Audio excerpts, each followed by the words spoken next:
Today, we're going to be making yet another dinosaur ecosystem. However, this one is going to be separated into different biomes, and we actually make some pretty cool biomes here. So make sure to watch until the end, because this video is going to be insane. Even more insane than my last two. Will it all be doomed to fail, or will life find a way? Enjoy. Here we are in the island generator, ready to generate our island. After getting the perfect island that I liked, I started work on the first biome, which would mainly be for decorational purposes, called the River Rapids. Now, beside the River Rapids would actually be an area for life, which would hold some ornithomimuses. But if you're wondering why all this deep water is here, that's because it's not just for ornithomimuses. Welcome, the Spinoraptor. Well, and also the ornithomimuses.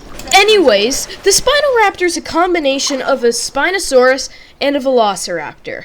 Just a little fun fact for you. Next, I added some rocks around this mountain. Now, I was originally going to make this into a cave, but decided against it. So I destroyed the rocks that I used as a roof, but I left the rocks that you're seeing on the side that make up a little bit more of a mountain. Next, I started work on the next area of the ecosystem. This would have a little bit more like foresty trees and not really tropical trees, because this would be almost like a mini forest. Enjoy the speed build.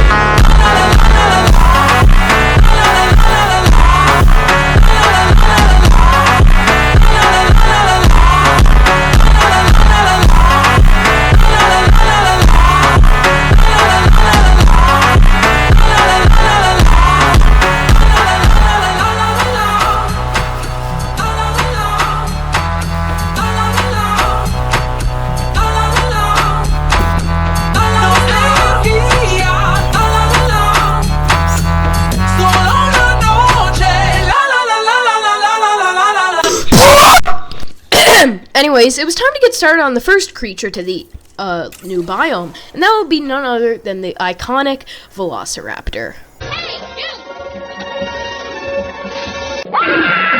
Anyways, memes aside, it was time to check out the Velociraptors, and I appropriately named this one Quilliam. Only true Jurassic Park 3 fans will know that. Anyways, this was a perfect first introduction to the forest biome, because these Velociraptors fit in really well with the environment. But they did start fighting.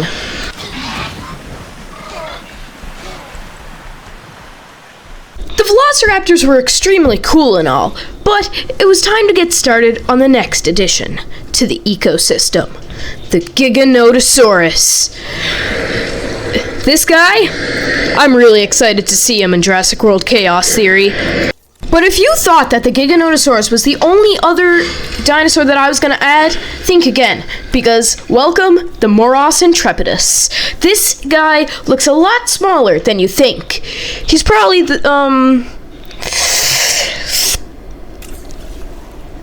a foot tall. Anyways, these two dinosaurs would be much welcomed additions to the ecosystem, and I even placed down a couple of small nests, and also a large nest for the Giganotosaurus. The Velociraptors already had children, and the Giganotosauruses were settling into the ecosystem quite nicely, who I named the male Zeb and the female Missy. These two were extremely welcomed additions to the ecosystem, and I'm really proud of how the ecosystem has turned out so far. But it's time to add even more creatures into the ecosystem, as I hooked up in the lab on two Therizinosaurus. Now, at first they started fighting, but eventually we did have two baby Therizinosaurus.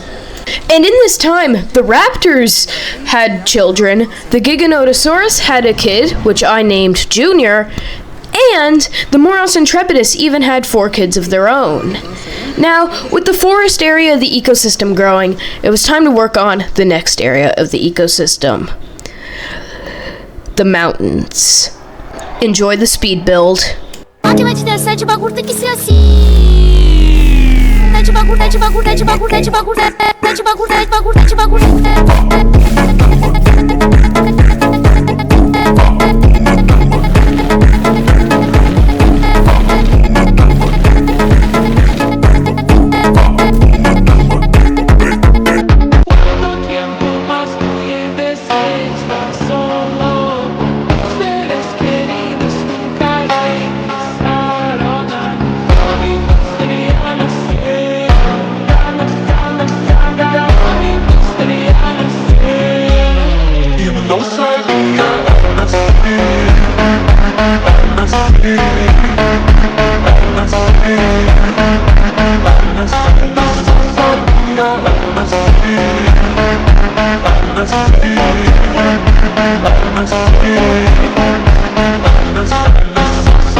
After I was done building the general area for the ecosystem, I started work on the first ever flying reptiles I was going to use for it. And yes, this is the first ever time I'm using flying reptiles in one of my videos, especially out in the open. So here's how you do it. You take the flying reptile from the aviary hatchery and press release via airlift. And then you can just basically transfer it anywhere. So there you go. We have Quetzalcoatluses flying about in the open. The largest flying animal we humans have ever discovered. The Quetzalcoatlus. Named after the Aztec god Quetzalcoatl, of course. Simply magnificent. These massive winged reptiles once dominated the skies. Now, we can see them doing the same again. Indeed. And here's a cool shot of it swooping down and catching some fish.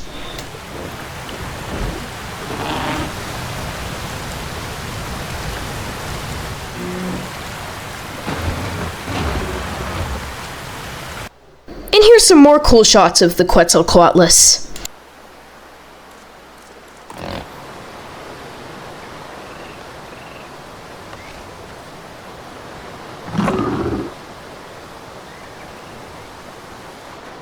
But the Quetzalcoatlus wasn't the only flying reptile I added. I also added the Pteranodon and got this cool shot of both flying next to one another. Gentlemen, we are pleased to welcome a Pteranodon to the park. After an hour and a half of recording and multiple hours of editing, we finally have ourselves a full, sustainable ecosystem. For the first ever time on the channel. Usually when I do an ecosystem, it usually ends up being a part 2, and then that part 2 gets cancelled. But this time, it's all one video and a sustainable ecosystem. I really hope you guys enjoyed watching. If you did, leave a thumbs up on the video. This took me a long time to make. Please subscribe. We're growing quite fast, I find. We're almost at 250 subscribers, which blows my mind. Anyways, thanks so much for watching. Bye-bye.